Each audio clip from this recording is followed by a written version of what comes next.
आप इमेजिन करो, आपने एक पैसेज चूज किया, उस पैसेज को आपने सुबह भी पढ़ा, शाम भी पढ़ा, और उसको अगर कुछ वर्ड मीनिंग आपको अच्छी लगी, आपने उसको नोट भी कर लिया, तो क्या आपकी तरक्की नहीं होगी? ऑफ कोर्स होगी। प्यारे दोस्तों, अगर आप वीडियो पर आ ही चुके हैं तो आपसे एक रिक्वेस्ट रहेगी कि आप पूरा वीडियो देखकर जाइए। आपके लिए सच में बहुत फायदेमंद होने वाला है ये video.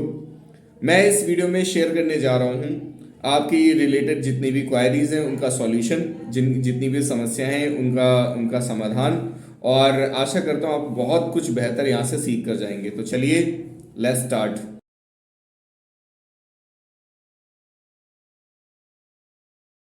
Welcome to all. Vidwan classes में स्वागत है आप सभी का। मैं अर्पित अग्निहोत्री। मुझे लगभग 6 साल हो चुके हैं इंग्लिश पढ़ाते हुए, और लगभग कंपटीशन की क्लासेस में भी, जो SSC, CGL, CPO and UPSC and many other aspirant जो भी एनडीए या सीडीएस किसी भी प्रिपरेशन करी, सबके लगभग मेरे पास स्टूडेंट्स आ चुके हैं जिनको मैंने इंग्लिश में काफ़ी अच्छा समय दिया है। मैं आपको बताऊंगा कि स्टूडेंट्स क्यों इतना परेशान हो जाते हैं, फिर मतलब क्यों जो है इंग्लिश में इतने वीक हो जाते हैं। तो ये सब आप आज बिल्कुल अच्छे से सुनेंगे और बेहतरीन तरीके से सुनेंगे। तो देखिए, पहले पॉइंट को कवर करते हैं कि भाई हर कोई इंग्लिश में इतना परेशान क्यों है, इंग्लिश की चीज़ों को लेकर इतना परेशान क्यों। अभी मेरे से स्टूडेंट्स काफ़ी कनेक्ट हैं, और कुछ ऐसे स्टूडेंट हैं जो 12th प्रिपेयरिंग हैं, कुछ ऐसे स्टूडेंट्स हैं जो 10th में भी हैं क्योंकि मुझे जानते हैं तो वो भी मेरे वीडियोस देखते हैं, और कुछ ऐसे स्टूडेंट्स हैं जो कॉम्पिटेटिव एग्जामिनेशन की तैयारी कर रहे हैं, वो भी मुझे जानते हैं तो वीडियो देखते हैं। आप जो नए जुड़े हैं उनका भी बहुत बहुत स्वागत है, बिल्कुल बहुत स्वागत है। आ गए हो तो रिक्वेस्ट करूंगा कि आप मुझे शेयर जो है मेरे चैनल पे जाइए, सब्सक्राइब जरूर कर लीजिए ताकि मेरे नए नए अपडेट मिलते रहें आपको। तो प्यारे दोस्तों, देखिए समस्या कहाँ से शुरू होती है। समस्या शुरू होती है कि हम एक बहुत खास काम नहीं करते। वो है खास काम हमारी रीडिंग का। हमारा रीडिंग एक ऐसी चीज़ है जो आपको बहुत वेराइड, बहुत ही आपके दिमाग को एक अलग ही लेवल पर लेकर जा सकती है। समझ रहे हैं आप? अब आप रीडिंग आप इंग्लिश की करेंगे तो आपकी इंग्लिश बेटर होगी। डेटर देन वो आपकी डेली प्रैक्टिस में होनी चाहिए, डेली रूटीन में होनी चाहिए रीडिंग आपकी। अब आप कैसे करेंगे भाई? कई बार मैंने सजेस्ट किया, मान लीजिए कि मैंने अगर मेरी क्लास में 10 स्टूडेंट है, मैंने 10 स्टूडेंट से बोला कि भाई रीडिंग कर लेना, उसमें से 2 स्टूडेंट ने बात मान ली, और 1 महीने बाद मैं उन्हीं स्टूडेंट से मिला और मैंने कहा भाई आपकी रीडिंग ठीक है, या आपकी वर्ड मीनिंग्स वगैरह ठीक आ रही हैं, या अगर आप टॉपिक को समझ पा रहे हो, तो वही 2 स्टूडेंट मुझे जवाब देंगे कि हाँ सर, हमसे इम्प्रूवमेंट हो रहा है, और बाकी नहीं होगी क्योंकि बाकियों ने किया ही नहीं है। यही होता है। मेरे चैनल्स पे भी काफ़ी लोग आते हैं, काफ़ी समस्याएं रहती हैं उनकी, और वो बोलते हैं, पूछते हैं, ठीक है, लेकिन वो एक कदम आगे नहीं बढ़ाते हैं। तो अगर इंग्लिश आपको सीखना है तो सबसे पहला कदम आपको ये है कि आपको एक हैबिट बनानी पड़ेगी रीडिंग की। मॉर्निंग में आप 15 मिनट या आधे घंटे रीडिंग कर सकते हैं, और इवनिंग में भी 15 मिनट या आधे घंटे रीडिंग कर सकते हैं। जो रीडिंग आपने मॉर्निंग में की है वही रीडिंग इवनिंग में कीजिए। हो सके तो दिन में ये 2 बार कीजिए, या फिर हो सकता है कि 2 या 3 दिन लगातार 2 टॉपिक या 3 टॉपिक को ही रीड कीजिए। नए नए रीड करेंगे तो नया नया मटेरियल दिमाग में घुसेगा, तो उसमें कंफ्यूजन भी पैदा होगा। रीडिंग करते समय एक पेन लीजिए, पेन को उसमें अंडरलाइन कीजिए, उन वर्ड्स को नोट कीजिए, उनकी वर्ड मीनिंग फाइंड कीजिए। आफ्टर दैट फिर इवनिंग में चेक कीजिए उसको। कैसे आपकी इंग्लिश मजबूत नहीं होगी? मैं दावे के साथ कह सकता हूं, जिस स्टूडेंट ने ये लगभग 1 महीने ये कार्यक्रम ये इस तरीके से इस रेगुलर को फॉलो कर लिया, इस कार्यक्रम को अच्छी तरीके से मेंटेन कर लिया ना, प्रोग्राम को, तो मैं सही बता रहा हूँ उसका दिमाग भी प्रोग्राम हो जाएगा इंग्लिश के लिए बेहतरीन, है ना। फिर जब आप रीडिंग करेंगे तो आपके सामने समस्याएं आएंगी, बिल्कुल आएंगी। जो स्टूडेंट पहाड़ देखता है ना, समस्याएं उसी के सामने आती हैं। जो पहाड़ चढ़ता है उसी को समस्याएं समझ में आती हैं, सामने तो आती हैं, लेकिन पहाड़ चढ़ने वाले को समझ में आती हैं, देखने वाले को नहीं। चोटी पर खड़ा होकर कोई भी जब पहाड़ चढ़कर चोटी पे पहुंचता है तब जीता हुआ महसूस करता है। नीचे जब खड़ा होता है इंसान, ऊपर की तरफ देखता है, तो जीता हुआ महसूस नहीं करता। कुछ होते हैं जो ऊपर तक देखते रह जाते हैं, कहते हैं वो रोते ही रह जाते हैं, छाती पीटते रहते हैं, भाई हमें इंग्लिश नहीं आती, हमें इंग्लिश नहीं आती, छाती पीटते रह जाते हैं, लेकिन स्टेप नहीं लेता कोई। स्टेप लेंगे तो आएगी। अब आप स्टेप लेंगे तो आप रीडिंग करेंगे तो समस्याएं आएंगी। हो सकता है आपकी ग्रामर अच्छी ना हो सकता है आपकी वर्ड मीनिंग अच्छी ना हो, तो आ तो रही है प्रॉब्लम, कम से कम समझ तो रहे हो आप। जो सेकंड प्रॉब्लम है, अब मैं आता हूं सेकंड प्रॉब्लम पर। समझो सेकंड प्रॉब्लम आती है वर्ड मीनिंग। बहुत ही जबरदस्त सॉल्यूशन देने वाला हूं वर्ड मीनिंग के लिए, बहुत ही जबरदस्त। आप अगर इस वीडियो का अकेले अकेले फ़ायदा उठाना चाहते हो तो उठा लीजिए, लेकिन भाई अगर आप शेयर करेंगे तो बहुत अच्छा रहेगा, मेरे सभी स्टूडेंट्स के लिए बहुत अच्छा रहेगा। सभी को शेयर करना आप सब लोग। देखिए, जो सेकंड पॉइंट है रीडिंग का, वर्ड मीनिंग्स का, वो कैसे कवर होगा? ऑफ कोर्स कवर होगा। उसका तरीका क्या है? अगर आपको बेसिक वर्ड मीनिंग्स नहीं आती है, आप 12th क्लास की 10th क्लास की ग्रामर की कोई भी बुक उठा लीजिए। 12th class 10th class grammar की, है ना, या हो सकती है उससे जूनियर भी उठा लीजिए। उसमें जो आपके एंटोनियम्स और सिनोनिम्स है, एंटोनियम्स और सिनोनिम्स है, डेली 20-20 याद कर लो। डेली 20-20 याद कर लो, एक महीना, बस एक महीना डेली 20-20 याद कर लो। इतनी इंग्लिश तो आ ही जाएगी कि 12वीं की या 10वीं की कोई किताब आप पढ़ोगे तो आ ही जाएगा। कोई भी कंपटीशन में याद रखना, याद रखना, अगर आप ग्रेजुएशन लेवल पे किसी कंपटीशन में जा रहे हैं तो 12वीं से नीचे का नहीं आएगा। 12th लेवल पे किसी कंपटीशन या किसी गवर्नमेंट जॉब की तैयारी कर रहे हैं तो 10वीं से नीचे, 10वीं से अबव नहीं आएगा, 12वीं से अबव नहीं आएगा। मेरे कहने का मतलब ये था कि 12वीं से अबव नहीं आएगा। स्क्रिप्ट नहीं लिखी है तो वो थोड़ा ऊपर नीचे हो जाता है, माइंड मत करना प्लीज। देखिए, मैं वही कह रहा हूँ कि 12th क्लास से अब कुछ भी नहीं आता। कितना भी बड़ा कंपटीशन, हम यूपीएससी का कंपटीशन अगर देखेंगे तो उसमें 12th लेवल से अब आता ही नहीं। इवन आईएएस के पेपर में भी 12th से अब बहुत कम आता है। तो 12th का जो सिलेबस है वो आप मतलब ये देख लीजिए कि उनकी जो इंग्लिश की किताबें हैं उनमें आप रीड करके आप बेटर कर सकते हैं। तो पहली समस्या थी आपकी रीडिंग की, है ना। अब ये रीडिंग के लिए जो समस्या है ये 12वीं क्लास के बच्चों के लिए, ये 10वीं क्लास के बच्चों के लिए ये हो जाता है एकदम कि मेरा गला दबा दिया भाई, हमें पैसे जाके हम कैसे करें। कुछ तो ये सोचते हैं कुछ भी लिख देंगे, नहीं ऐसा नहीं होता, बिल्कुल नहीं होता। गुस्सा भी आता है भाई। मैं क्लास में मैंने जब पढ़ाना शुरू किया, रेदर देन लास्ट ईयर की मैं बात बताऊंगा, मैंने पढ़ाना शुरू किया तो देन जब किसी स्कूल में गया, मैंने कहा 11th क्लास 12th क्लास में लिख रहा था, तो मैंने कहा भाई रीडिंग करनी है बेटा आपको। अच्छा ठीक है, बच्चों ने कहा हाँ सर बिल्कुल।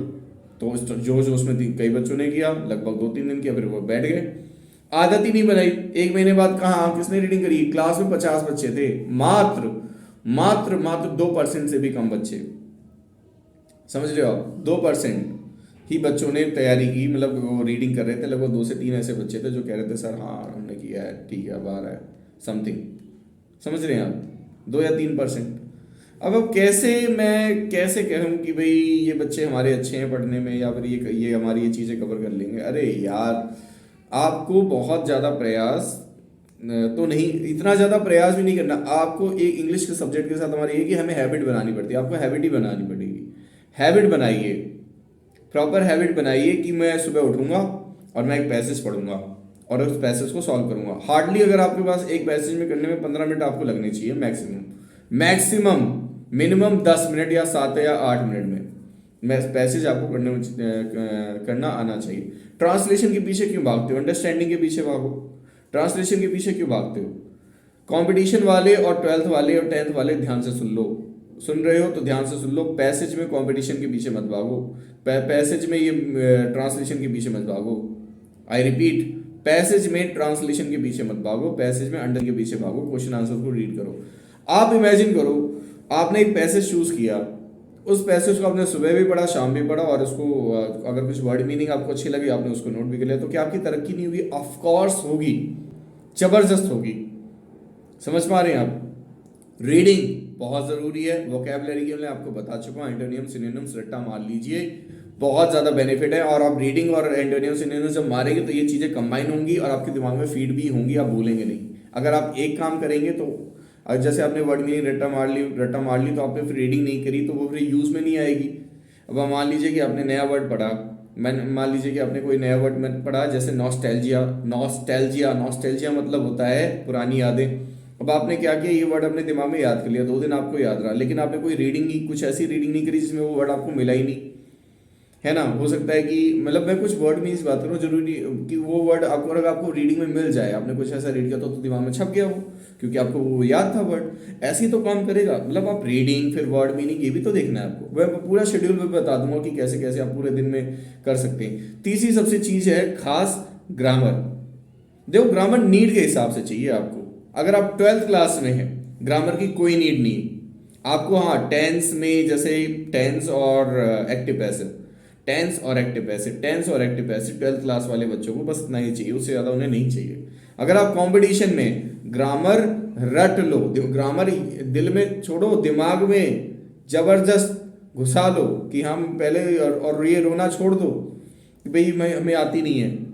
आप एक क्या करेंगे, एक टॉपिक को अच्छे से पढ़िए। ग्रामर तो भाई, ग्रामर जान है कंपटीशन क्लासेस की, कॉम्पिटिशन्स की। बिना ग्रामर कुछ होने वाला नहीं है।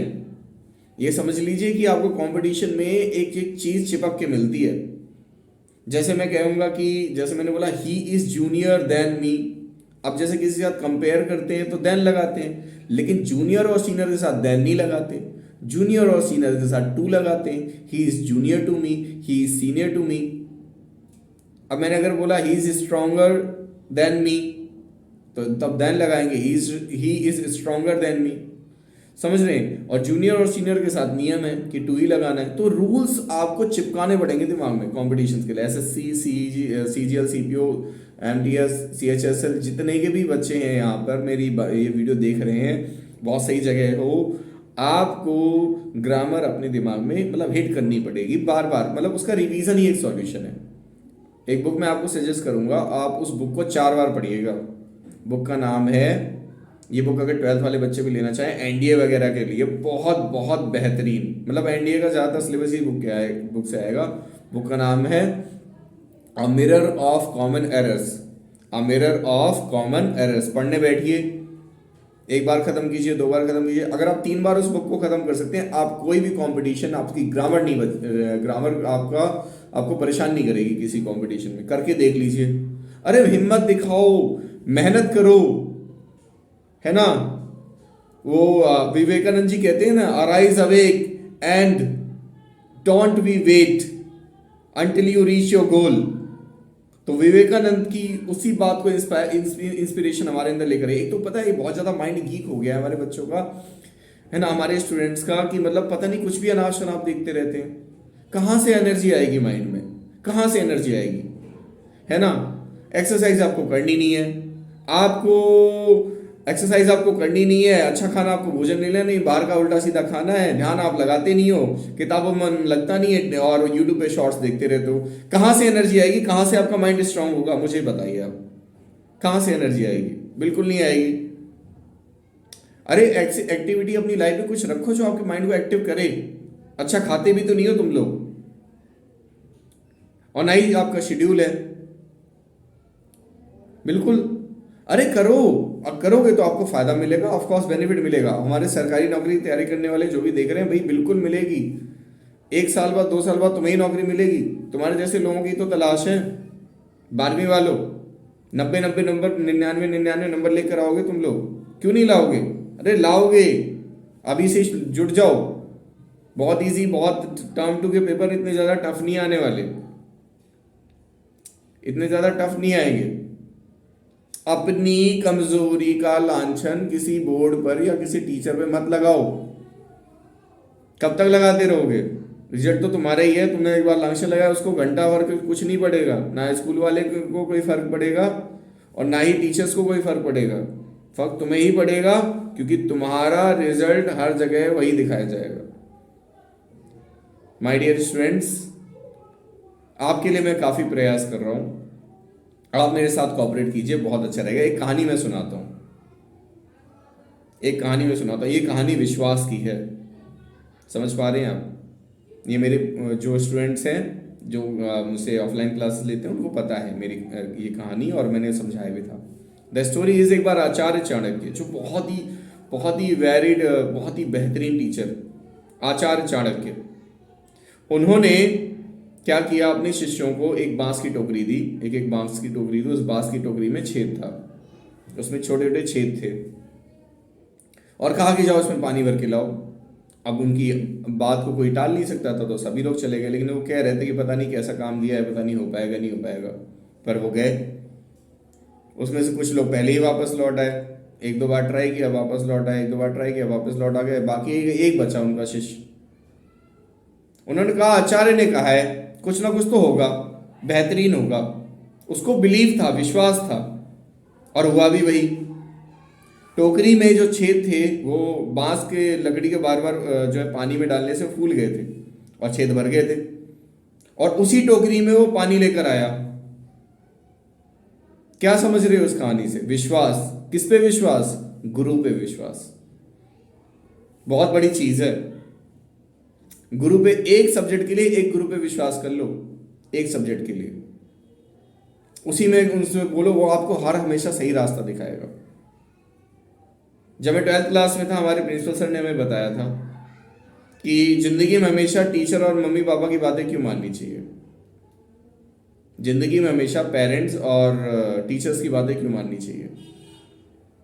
तो उन्होंने मुझे जवाब दिया, उन्होंने मुझसे पूछा था, मतलब हम लोगों से पूछा था, हम वो लोग फेयरवेल थी तब उनसे पूछा था।